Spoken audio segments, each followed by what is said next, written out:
Hello, I am Paula Bennett and welcome to my podcast, Ask Me Anything.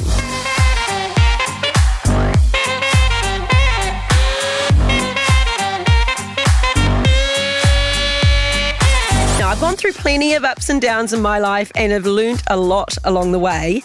But now that I've got a midlife crisis reinvention under my belt, I know it's never too late to learn something new. That's why on this podcast, I'm going to be talking to Kiwis from all walks of life to hear about how they got to where they are and get some advice and guidance on some of life's biggest questions. Today, my guest is one of New Zealand's top radio hosts. She is part of the Drive Time duo on ZM. She's also a telly host, and you can see her at the moment hosting Celebrity Treasure Island. She's an Aussie living away from home, the hilarious Bree Tomasel. Hello. Oh, that was a big introduction. I'll pay you for that later, actually. I sent that through last night for you to read. You did. You wrote that well. Yeah, thank you so much. I'll pay the agreed amount we agreed on. Yeah, that's good. Yeah. That's good. Yeah, great. Okay, I've got two rules. Okay. Rule number one is I'm allowed to ask you anything. Okay. But you don't have to answer. Oh, and am I allowed to ask you anything? Yeah, but I don't have to answer. Okay. All right. Because I just sort of think then, you know, gloves are off and you can ask. Great. But actually people are fully entitled to go, actually, I don't want to answer that. Don't feel like answering that today. Yeah, not today. Well, I'm a pretty open book, Paula, so strap in. But you are going to love rule number 2. Okay, what's rule number 2? No judgy. Love that rule. Yep, strict no judgy zone. I think we need more of that in the world today. We do. Yep. You be you, I'll be me. It's all okay. Love it. You know, so that's my big one. Okay, so to kick things off, we do some quick icebreaker questions, although I never seem to do them quick. Okay. I'll be honest, because you love a yarn, Paula. We know you. You love a yarn. Yeah, and you're a talker, Oh, aren't you? mate. I could bants for days. And you and I we've got history, you and I. We do. And I feel like we've always, instantly, we've had bants. So I'm keen. Let's do it. Favourite book or movie or something like that people need to know about you? Favourite book, I don't read. I'll be honest. I think it's a little bit of, I just don't have the concentration. Yeah. You know, I've never been a big reader. I think that'll come later in my life. That's right. You know, like during school, they made us read To Kill a Mockingbird. I watched the movie and got through the class. You know? Why not? Why not? Favourite movie of all time? I mean, I'm a massive movie person. Yeah. I've watched nearly everything, but Shawshank Redemption. Oh, it's great. What a fantastic film. Yeah. What about you? Yeah, it really is, Such a good movie. I'm a big reader. I didn't really read when I was in politics because I read work all the time, right? Papers. Yeah. And so for me, it was like a treat to be able to read a novel, you know, like genuinely. I love that. But I'm a compulsive reader, so I will read a book in a day, 2 days. Like how big are we talking? Like how big's the book? Yeah, big. But I humble brag. Oh, and this will really annoy is anyone listening. Are you really ready to be annoyed by me? Go on. I often read the end of a book, and then You're that person. I start. Oh, yeah. I've heard about people like you. And I know, you know why I do it? Because I actually then relax into the book and I read it a little bit slower, and I think I enjoy it more. Do you think that has something to do with always wanting to be in control? No, I think it's that I found that I was reading so quickly that I was almost skipping, and it's because I want to know what's going to happen. Right. And then I would reread a book sometimes and I go, wow, I really enjoyed it more the second time. Right. That's an interesting, I feel like there's a lot to that. I know. Well, anyway, we've gone completely. Okay, As we do. What's your party trick, go-to party trick? Oh, I don't know if you want to see it. I can gleek. I've got no idea what that is. Do you know what that is? No. It's quite disgusting and probably not COVID safe, but I'll give you a rundown and then you tell me if you want to see it. Because, I mean, I'm willing to do it. I'm, all for it. Tell me. So essentially under your tongue, you've got, I believe they're like, I don't know what it is. They're like glands or like these glands, something. And some people, have you ever been speaking to someone and like a bit of spit flies out? Sure. Or like you feel like it's coming from under your tongue? Yeah. I can do that on call. Wow. Yeah. Like a frog. Like do a frog. Frogs do that? Yeah, kind of. I mean, I can show it to you if you want.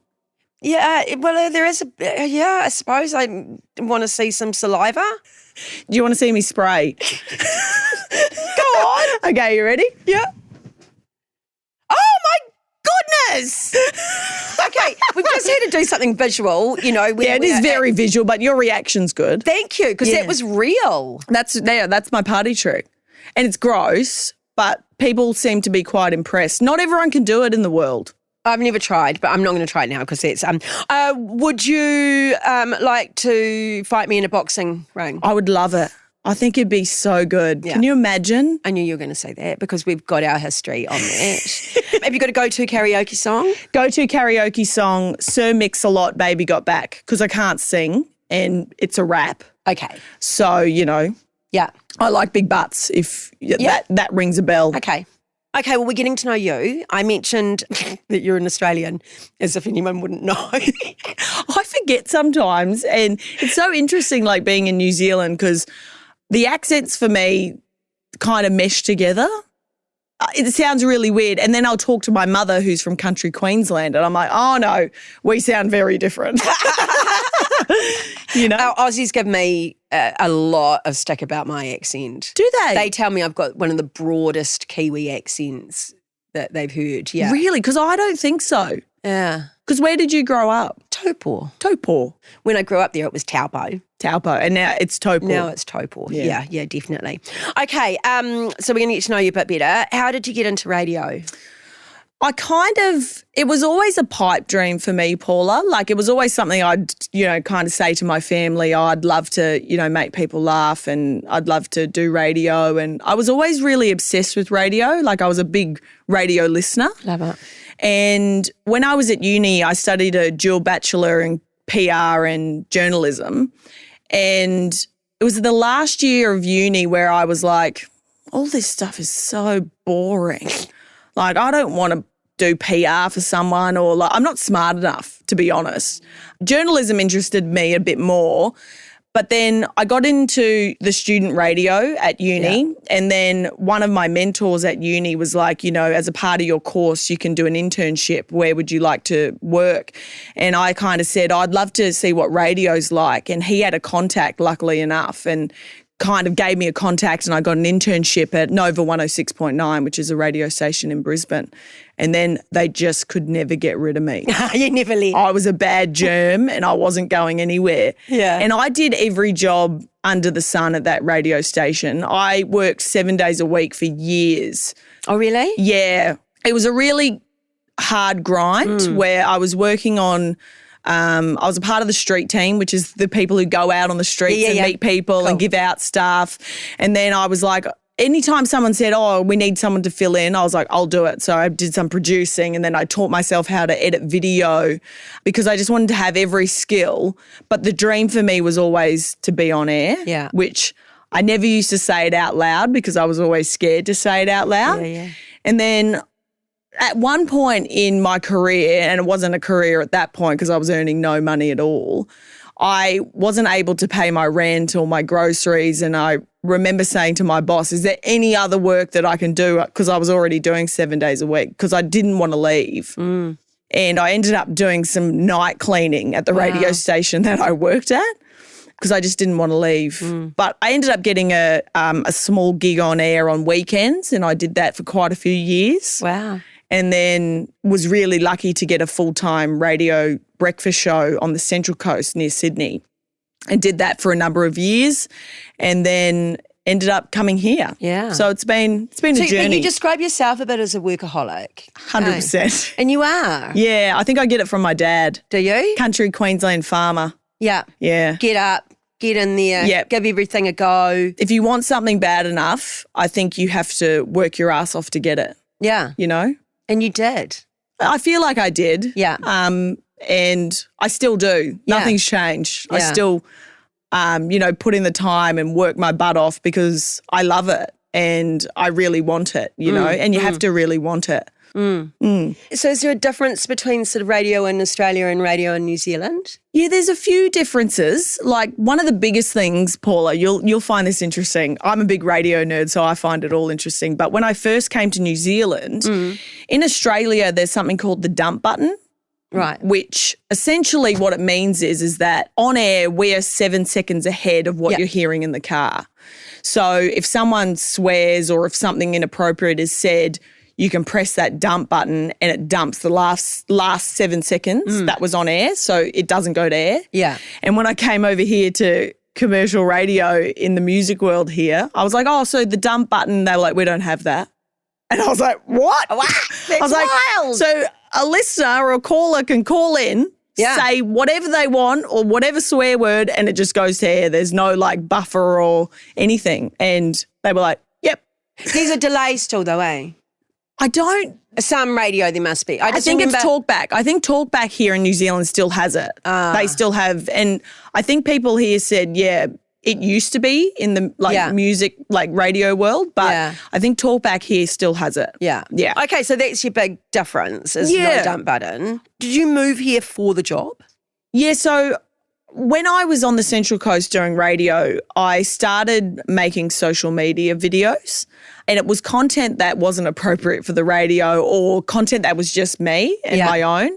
And I started doing that and I started getting quite a lot of traction with it. Some videos were getting millions of views and I started to grow a bit of a following. Yeah. And I remember getting a call from now my boss, Ross Flayhive, who called me and said, hi, it's Ross Flayhive from ZM in New Zealand. And I knew exactly who he was because I loved Jason PJ, who was the show on before Clint and I started. Yeah. So I knew exactly who he was. And he's like, I want to talk to you about potentially, coming over here and working for, and I was like, what?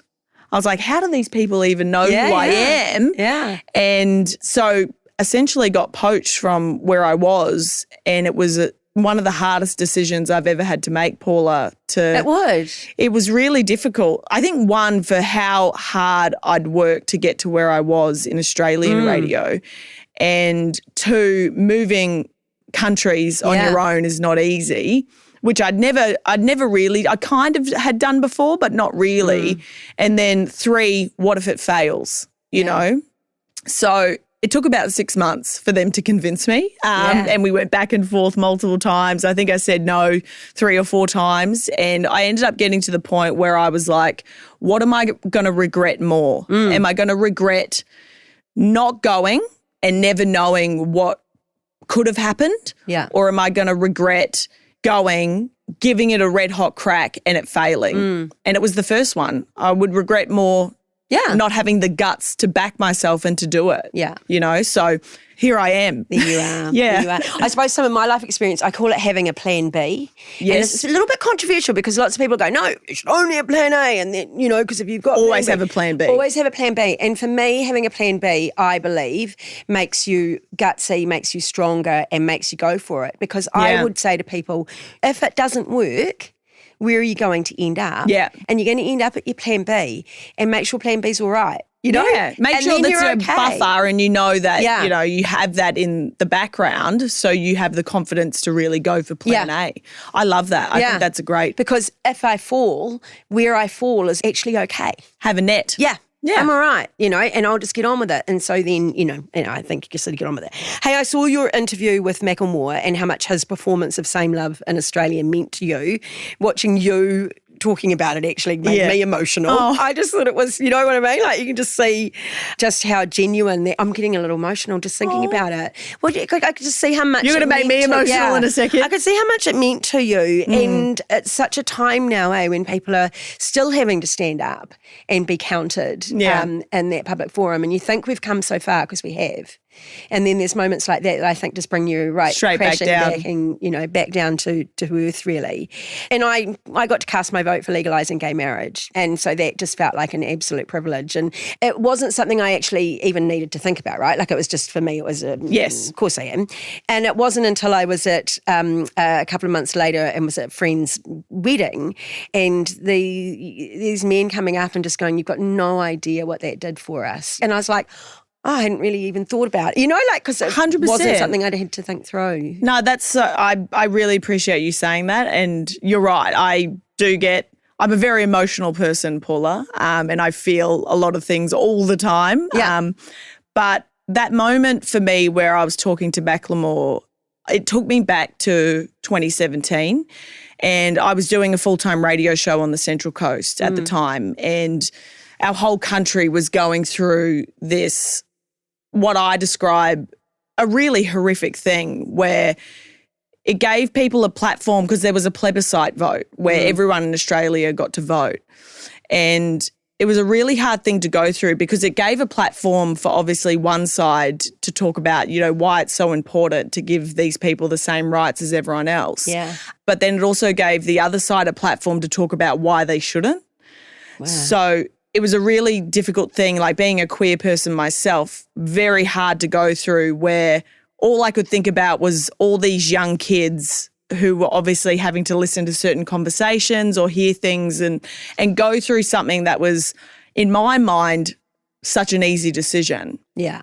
And him doing that in the height of all of these conversations that were happening on a platform where, NRL football, and I come from a big NRL football family, but it's not a community that is super forward thinking in that space. So they've had to do a bit of catching up. They have. And so for him to do that, it sent a massive message. And Same Love was a hit back in 2017 for Macklemore. And I think one of the biggest things that I remember is that when he performed that song at the NRL 2017 Grand Final, it went back to number 1 in Australia. Wow. I'm getting goosebumps now thinking about it. And it was a really cool thing because it was kind of like, oh, there is support out there. And it's quite a lot of support, you know. So it was a really cool moment and something I'll never forget. Yeah. Hey, you've also been quite open, and particularly in the previous Celebrity Treasure Island, about some of your health issues. Yeah. So how are you? You know, it's a constant day-to-day battle, Paula, to be honest. And I love this because I will answer honestly. I'm okay. Yeah. I need to go back for a third operation for my endometriosis at the moment. See, I wanted you to say it first because it's actually a really hard word. Yeah, it's not easy. I mean, I've had it for years, so I've said it a million times, you know. But endometriosis. And so going back for a third operation, it's quite daunting because it's quite a horrific operation to go through, and doing it a third time. And I'm at that point in my life now where I need to really be on this stuff, because if I'm not, the potential of not being able to have children if I want to in the future, or it's a really daunting thing. But I'm pretty good. I'm not too bad. And you have to think about that more than a lot of others do, right? Oh, you have to think about it all the time. I've been thinking about it, Paula, since I got diagnosed when I was 21. Yeah.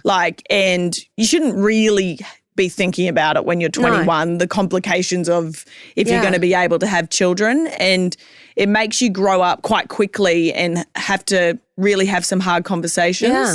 But I'm glad I did, and I really want there to be more conversations about it, because what happens with endometriosis is that women don't get diagnosed early enough. Yeah. And what that means is when they get to their 30s or they get to their late 20s or whenever they want to have children, if they don't know that they've had it, they will be infertile, or they can be infertile. Yeah, sure. Whereas if they get diagnosed really early, and then you can have the operations and obviously go through all this horrible stuff, but it can mean later in life it can save you a lot of, heartache. So it still gives you choices, right? Exactly. So, and I think women deserve that. And the biggest thing is that women need to know is if you're having really bad pains or horrific periods, it's not normal. Like, we need to get checked. You need to do those things. And I know that when you're young, it's quite a big thing to take on, but do it, because later on in life, you'll thank yourself. Yeah, talk to people. Go and get that help. Get it's advice. Not normal. Yeah, it's not normal. You shouldn't be going, and I mean, as well, you shouldn't be going or dealing with that. You shouldn't have to go through those horrific bad pains or bad periods. No. Particularly these days, right? Yeah. You know what I mean? Like, there is stuff you can do. There is. We do have options. There is, yeah. I wish you all the best. And, thank you, Paula. I appreciate and thank you for sharing, because we don't talk about it enough. Oh, I'll talk about it for days, Paula. That's all I want to do is talk about it. Well, you wait till you get to my age, Bree. I talk about bloody menopause all the time now. I talk about menopause with my mum all the time. So if you want to talk about menopause, we can. Yeah, no. Another joy us women have to go through in life. Something we can look forward to. But like you were saying, saying with yours, we don't talk about it enough, right? We don't. And we should know what's coming up, and so that we can see the symptoms and get help if we want it or Absolutely. need it and know. And so I think that sort of stuff it's really important. Yep. Okay, do you love the tele work? Because I love you on Celebrity Treasure Island. That makes me so happy. I'm not. Because I love you on Give Us a Clue. I think you're fantastic. You've been a guest. I have a couple of times. You've been so kind to have me on. Yeah. I know you're the boss. But heck yeah. But you're fun. Do you love it? Do you love the show? I mean, it's a lot, eh? Like, I mean, it's full on, and it's like it's the only thing that exists when you're there, and I just adore it. I love doing it. It's something that pushes me quite a lot. Because I'd never done telly before until the first season of Treasure Island. I'd never done it. Yeah. And I remember the first day, because we filmed the first season in Fiji, and I remember thinking, holy shit, am I meant to be here? Do they know that I've never done this before? And I was like, all right, we'll give it a crack. And it was just, it's just such a cool thing to be a part of, and it's such an amazing experience that so many people would never get. Yeah. So I'm very grateful. I love it. And the show is going great guns. Yeah. So, well, a very good friend of mine was an advisor on that first one, and I remember her. We were talking, and when she was in Fiji, and I remember her saying, "Look out for this Bree." Really? Yeah, she's a star. Yeah. Oh, so am I allowed to ask who that was? You truly won't mind. We won't say a last name, but don't you love her? God, I love her. I was thinking it was her, and then I was like, oh, I love her. Yeah, Shout out if you're listening, Julie. Yeah. So have you ever wanted to be like an actress or something like that? Because you do play up a bit, let's be honest. That's something that is definitely on my list, Paula. I mean, I did a short stint on the iconic Shortland Street. Did you? Yeah, a couple of months ago. What was your part? So I played, get this right, so I played myself, but I was a TV producer and I was a bit of a bitch.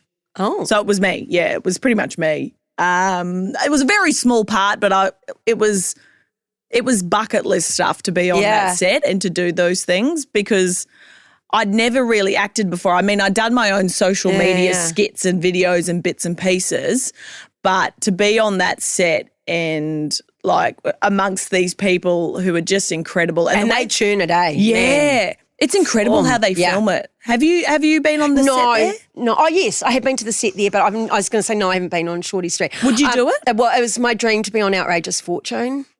You'd be so And I kind of, but like you were good. saying, I actually almost wrote myself a part. So what was the part? Do you remember? I was going to be me. Okay. And I was going to be door knocking politics and then end up just staying and drinking all afternoon with them. Why I know. Did you so send it to anyone? Naughty, eh? Like, did you just send so it? naughty. You should have sent that into someone. I mean, look, I'm laughing at myself thinking about it. No, I don't think you should. I think that's fantastic. And you know what? We put it here on this podcast. If a reboot comes around, I'm in. Look out. Look out. Have you seen the movie with Nicolas Cage and he's playing Nicolas Cage? Love it. I've seen it. I laughed. It's so good. Oh, my goodness. I'm a big, big Nick Cage fan. You are? Yeah. I mean, Gone in 60 Seconds, one of my all-time favourites. You know, but Nick Cage playing Nick Cage it's is so really comedic, isn't it? Clever. It's so good. So now we've got to keep moving on because you and I we could just chat. Talk underwater. I think we're going to take a break because I think I want to get into the advice part. Oh, here we go. I really do, because I think you've got some really good tips about living in, away from your family and friends and moving countries and things like that. So let's take a quick ad break and then come back and talk about New Zealanders in Oz and Aussies in New Zealand. Can't wait. Let's do it.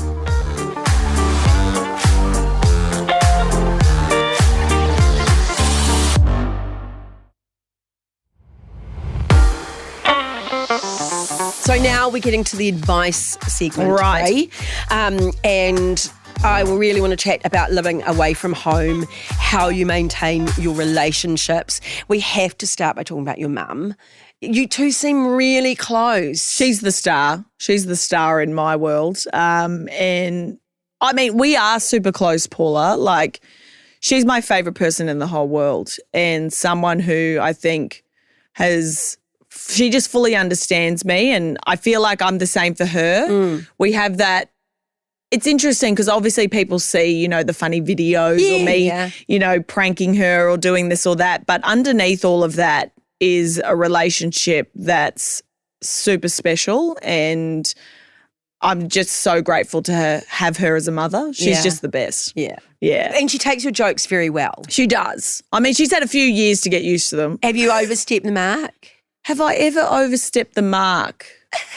I mean, I gave out her phone number to 400,000 people. Wow. For her birthday. It was a nice thought for people to call her and send her nudes. And happy birthday. Yeah. She didn't love that one. No. She didn't love it at first, but then as people started calling her and telling her how much they loved her and happy birthday, she came around and she actually quite liked it. Really? Yeah, I think so. Oh, my goodness. Oh, my goodness. What do you find the hardest about living away from family? The last 3 years for me, Paula, have been pretty bloody horrible in terms of before COVID, I found it a lot easier. Because it's Queensland as well, yeah, right? It's Queensland. I could go home, get on a flight, quite a few times a year and spend time. And when COVID hit, it was something that I've never dealt with before, and so many have never dealt with.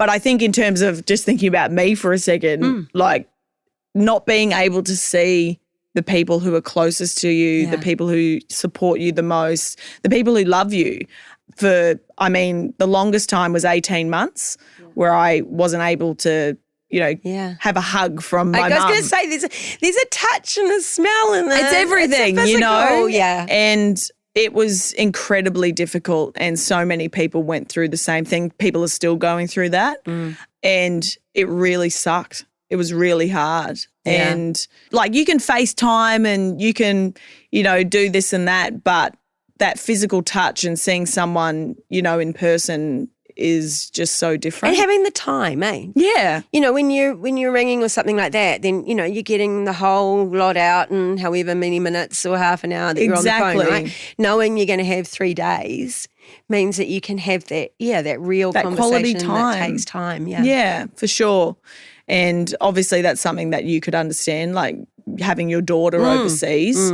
And I think you're always looking for that next time that you're going to see them. That is just something that naturally happens. And it's a really hard thing to be away from people that you love the most. So how do you maintain that close relationship, Yeah, I think my mum's so fantastic. She is so supportive. She'll listen to our radio show and she'll text me during the show because she listens to it live most of the time. Cool. And then massive Celebrity Treasure Island fan, so she'll watch that, and she does all these things where she says for her it feels like she is being a part of it because she's listening. She can hear you every day. Yeah, whereas for me it's a little bit harder because I obviously can't do that with her, but FaceTime is amazing.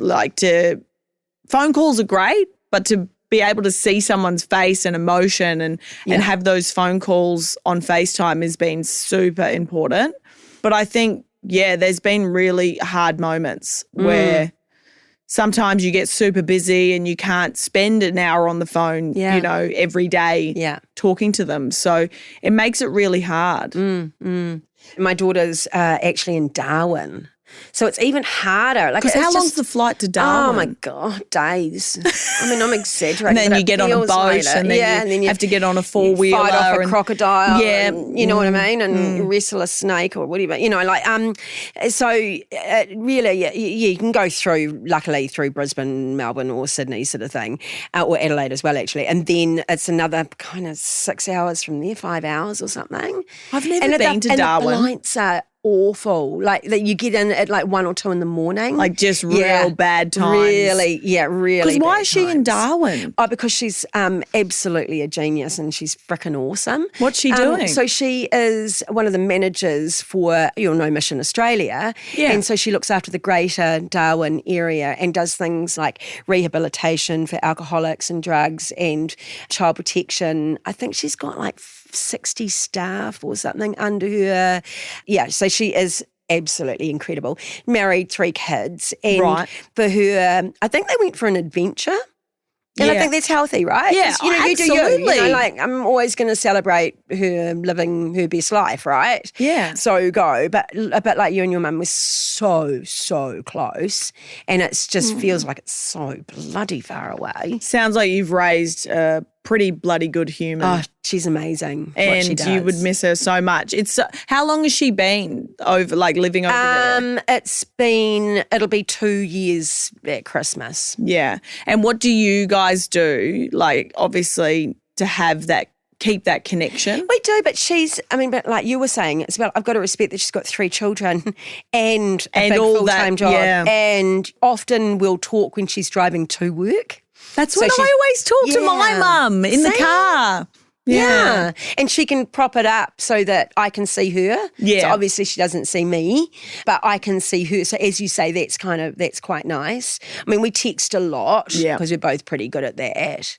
And I think if I was giving advice at this time, I would say actually the little things mean a lot, It's that day-to-day stuff. What are you having for lunch? Yeah, it's that day-to-day I know it sounds thing. ridiculous, but it's that kind of, you're having that connection on the little things, because we always are going to talk the big things, right? We're in each other's lives, as you say. No one knows me, understands me, and vice versa, me to her, I'm sure. But yeah, we try and do the little things. I think you're spot on, and it's also that routine thing of, maybe she'll call you for even if it's 5 minutes when she's on her way to work, but it's every day or it's every couple of days, and it's just that constant connection. Whereas if you only call them and talk about the big things, it doesn't feel the same.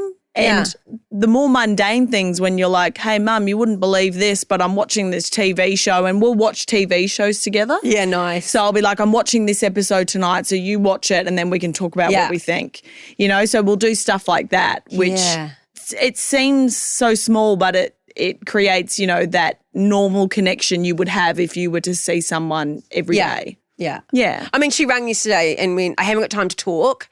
Number one son won't go to school because he thinks he's got a bad haircut. The daughter hasn't left the bedroom for like 24 hours and I think I can smell her. And, chaos. And Uber Eats is turning up. And my husband's a pain in the ass. Bye. That's it. Yeah. You're like, well, I feel like I know what's going on. Yeah, that's cool. Radio, got it. You know what I mean? And she laughs and hangs up because she obviously just needed a little vent there for that sort of little moment. Typical mums. We always use you for the venting. So do you think you'll move back to Oz? Do you think, but you love what you're doing and we love you and you're kicking ass, girl. Hey. Well, that's kind of you to say, Paula.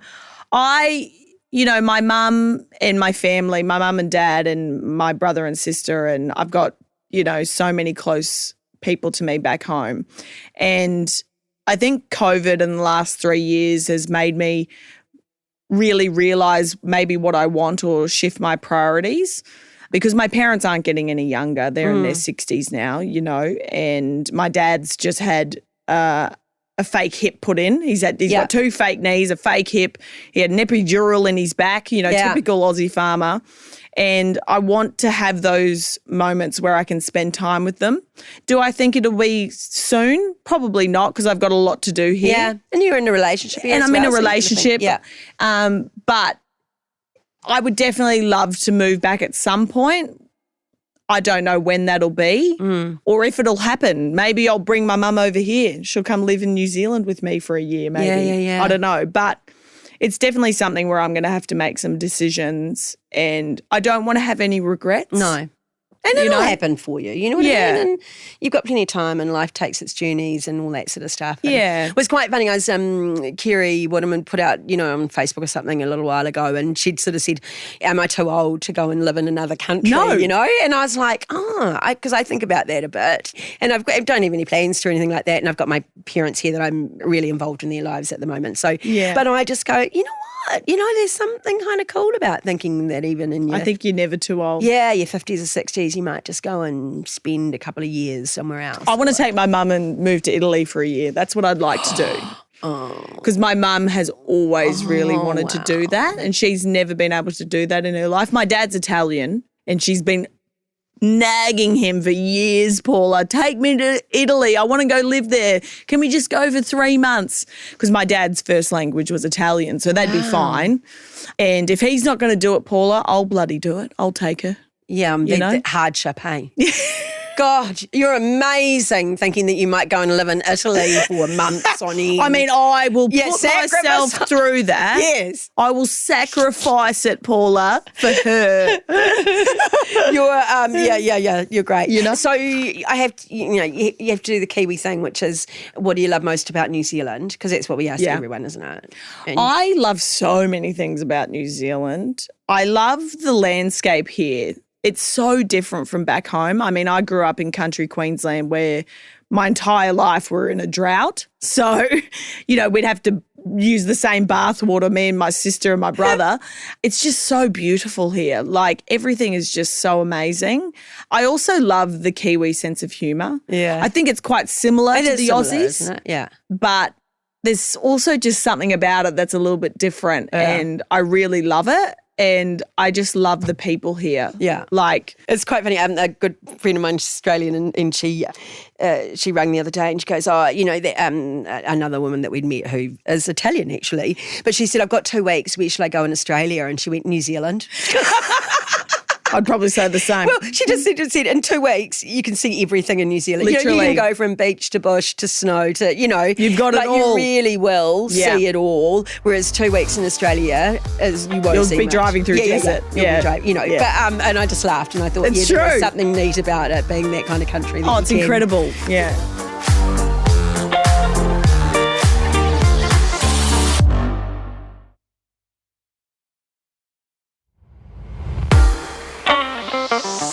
Okay, this is where we switch it up. I'm a bit nervous with you. Ooh. You're allowed excellent. to ask me. I like to hear anything. that. Now is your moment. All right. I'm so ready for this. Okay. Paula Bennett, Yes, Bree. looking back on your life and everything you've done, do you have any regrets? And what would be the biggest regret if you do have any? That I didn't have more confidence younger. I know that sounds ridiculous because I seem like I'm a very confident person. It doesn't seem ridiculous to me because I'm exactly like you. Yeah. On the outside, or like seems like very confident, very, extroverted, but I get that. Yeah. Yeah. So, I didn't really get that confidence till I was about 26, 27. And so that first 10 years were really, really hard. And I was really hard on myself. I mean, you can't help it, but because, I've been thinking a bit lately about when you see politicians and their past is coming back to bite them. And so you sort of have a little reflection. And I just thought, well, man, I made plenty of bloody mistakes. Like we don't have time to go through. But the person I hurt the most was me. Right. So really, I made lots and lots of mistakes. I'm sure some people would judge me for them. Yeah. But actually, the person I hurt the most, and it took me a long time to forgive myself, and then turn that round and realise that I did have a contribution to make, that I was worthwhile and worthy, and go for it. How did you? I'm so interested, and I mean, it's still a battle. Constant battle with me. I think I've always got imposter syndrome just sitting around me constantly. But how did you manage to beat that inner saboteur? Yeah. So I named her. Okay. Her name is Mildred. Yeah, it seems like a Mildred. Hey, that this nagging, ugly old Mildred. Yeah, and I can see her, right? She's fat, she's opinionated, she's just a bit of a cow. Yep. And I'm a visual person, so I literally, when it starts happening, I pack Mildred's bags and I walk her down the path. And it's not even my house. I don't know, that always weirds me out that I actually don't walk her out of my own house and down the yard. So do you close your eyes and visualise it? Yeah. That's so interesting to me. In my imagination world, I do that. And then when I went through that big change of leaving politics, Mildred hadn't been around for a while. And when I was going to leave and that sort of thing, hello, here she is. She moved right in. Always in those big moments, don't they? Just love to come back in. So as I like to say, I put the bitch on a bloody cruise ship and I hope she's got COVID. one of those cruise ships that they lock down. Remember? And they never get out. Yeah. And then they all get gastro. Yeah. Yeah, Mildred can go on that cruise ship. You can go on a cruise ship, man, because you are getting in my head again and there's no room for you. No room for you. So that's how I deal with it. You know what I find? I found something really interesting out about myself a few years ago now. But when you were describing how you would close your eyes and you would visualise Mildred and she'd pack her bags and she'd walk down the street and like you could see what she looked like and all that type of thing. I have this thing where I've only figured out in the last couple of years where I am not able to visualise things when I close my eyes. Oh. It's called something. And now I forget what it is. It's quite a big word. Oh. But it's very few people have it. So let's do an example. Like if I asked you to close your eyes. Yeah. And so close your eyes and I say, okay, picture a horse and the horse is galloping and there's a cowboy sitting on the horse and he's taking his hat off and then now open your eyes. What colour was the horse? Brown. See, I don't see anything. Wow. It's really weird, isn't it? Yeah. I wish I could remember what it was called. There'll be people listening that know what it's called who have it probably as well. But yeah, so it's so interesting when you say that because I'd love to be able to do that. But I think obviously growing up, I've learned to visualize things or like use my imagination in different ways. Interesting. But yeah. Really interesting. Well, you'll have trouble packing Mildred's bags, but you get the premise. I'll just say it out loud. Yeah. Yeah. That's something I do sometimes actually, where, if I'm really having some negative thoughts or going through, that kind of self-doubt, I'll be sitting in the car. I probably seem like a crazy person. And I'll be like, the thoughts you're having are not real. Or like the thoughts you're having, you've created in your mind and like, say it out loud. And it's quite empowering when you say stuff out loud and you can kind of get rid of it. Yeah, I like it. Yeah. Yeah, I like that a lot. Well, Bree, thank you so much for being here and for sharing and for all of your wonderful honesty and for your humour. I've had fun. Have you had fun? Well, I've had a great time. And can I just say, I really admire you, Paula, for, I think, evolving, and going through these big changes in your life. And it's something that I thought before today, seeing you on Give Us a Clue and, I think it's just a really amazing story and a great message for people that you can always still grow, you can always learn, you can always evolve. And I just think it's a really cool thing and I love watching you do it. So thank you. That's awesome. really, really kind.